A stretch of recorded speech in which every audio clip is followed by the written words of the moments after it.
E aí pessoal, que assiste o canal Aprenda Comigo. Hoje eu vou trazer um vídeo sobre voz verbal, que é uma coisa que é meio chato de se aprender. Mas quando você aprende acaba ficando mais fácil de você saber, né?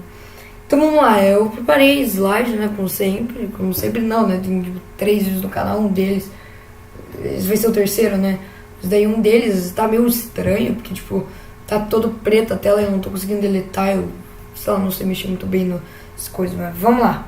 Então tá, voz, eu vou falar sobre a voz ativa, a voz passiva e a voz reflexiva.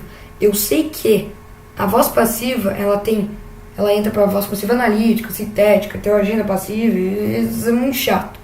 Isso que eu só vou fazer sobre conceitos de cada uma e dar um exemplo. Então, e eu vou estar seguindo a gramática, que é aquele livro lá, grandão, gramática, teoria e atividades, tá ligado? Eu vou estar seguindo esse livro. Então, provavelmente, se você tá estudando, usando a gramática junto, você vai ver que tá igual, sim, eu vou explicar, né? Então, vamos lá. Mas o que são as vozes verbais, das quais eu tanto falo? Por um site que eu vi lá, as vozes verbais, elas indicam a relação entre o sujeito e a ação expressa pelo verbo. Aí, em português, o verbo se distribui em 3 vozes. Que, na verdade, a voz reflexiva, ela tem outro jeito, outra ramificação, que é a voz recíproca, mas isso é meio estranho, nem sei se esse nome, às vezes é muito complicado. Mas daí pela gramática, a exata definição que está aqui. Algumas ações verbais permitem estruturas com diferentes atuações do sujeito. Né? A atuação do sujeito, que ele pode ser agente, paciente, ou ele pode ser agente e paciente também. Então é isso, né? São esses casos em que o verbo ele sofre a flexão de voz. A voz verbal, ela é, então, a indicação de como o sujeito atua em alguns tipos de ações que se expressam pelo verbo. Ou seja, a voz verbal é um negócio que indica como o sujeito está atuando. Tipo, o verbo está expressando alguma coisa, certo? Então, a voz verbal, no caso, ela é a indicação de como o sujeito está atuando em alguns tipos de ação que esse verbo está expressando, entendeu? Vamos para a próxima coisa. Então. A voz ativa. Na voz ativa, o sujeito ele é o agente da ação verbal, ou seja, ele pratica ação.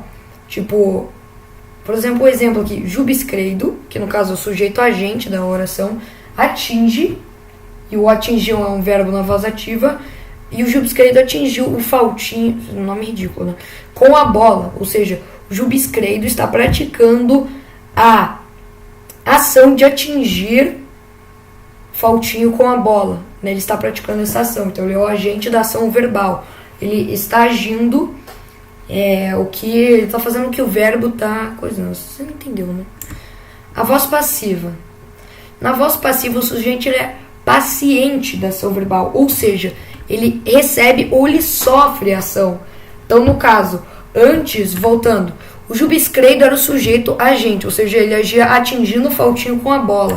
Porém, se você passa para a voz passiva, o sujeito vira o Faltinho e o Faltinho, o sujeito paciente, ele sofre a ação de ser atingido por Jubscredo. Ou seja, o Jubscredo, se fosse esse exemplo, o Jubscredo estaria agindo, atingindo o Faltinho com a bola. E nesse exemplo, o Jubscredo está atingindo o Faltinho com a bola, mas a gente está, nessa oração, a gente está mostrando, dando destaque para o Faltinho ser atingido, ou seja, ele está sofrendo a ação ser atingido pelo Jubscredo com a bola. Então, o verbo foi atingido, está na voz passiva, né? Aí, a voz flexível. Você vê que esse vídeo ficou curto, já ficou bem curto, né? Então, tá. O sujeito, ele é agente e paciente da ação verbal. Como assim? Ou seja, ele pratica, e ao mesmo tempo que ele pratica a ação que o verbo está exprimindo, ele age também. Ele só, idiota. Ao mesmo tempo que ele age, que ele pratica a ação verbal que está sendo expressa, ele sofre ela também. Então, vamos ver. Faltinho machucou-se com o brinquedo. Ou seja, ele praticou a ação de se machucar e sofreu a ação de se machucar. Você percebe? Porque ele se machucou e sofreu a ação de se machucar. Ele praticou essa ação e sofreu ela também. Então, o Faltinho, no caso, é o sujeito, agente e paciente E machucou-se, tá? É um verbo que tá na voz reflexiva, certo? Então, dando mais uma recapitulada. Na voz ativa, o sujeito é agente da ação verbal. Então, ele pratica a ação que o verbo está exprimindo. Gil Biscredo atingiu o Faltinho com a bola. O verbo atingir é uma ação e o Gil Biscredo está fazendo essa ação. Ele é o sujeito agente. E aqui, na voz passiva, o sujeito ele é paciente da ação verbal. Ele recebe ou sofre a ação. Ou seja, o Faltinho foi atingido por Gil Biscredo com a bola. Ou seja, ele está sofrendo a ação de ser atingido. Ele é o sujeito paciente e o verbo está na voz passiva. Na voz reflexiva, o sujeito ele é agente e paciente da ação verbal. Ou seja, ele pratica e ao mesmo tempo ele sofre essa ação verbal. Então, um exemplo. Faltinho machucou-se com o brinquedo, né? Faltinho é sujeito agente e paciente, porque ele está fazendo a ação de se machucar e sofrendo a ação de se machucar. E é isso, pessoal. Simplesmente isso. Verbo na voz reflexiva, sujeito, agente, paciente, é só isso, pessoal. É muito simples. Essas vozes verbais é uma coisa simples. Então, se você é chato de aprender, você vai ter que aprender, vai.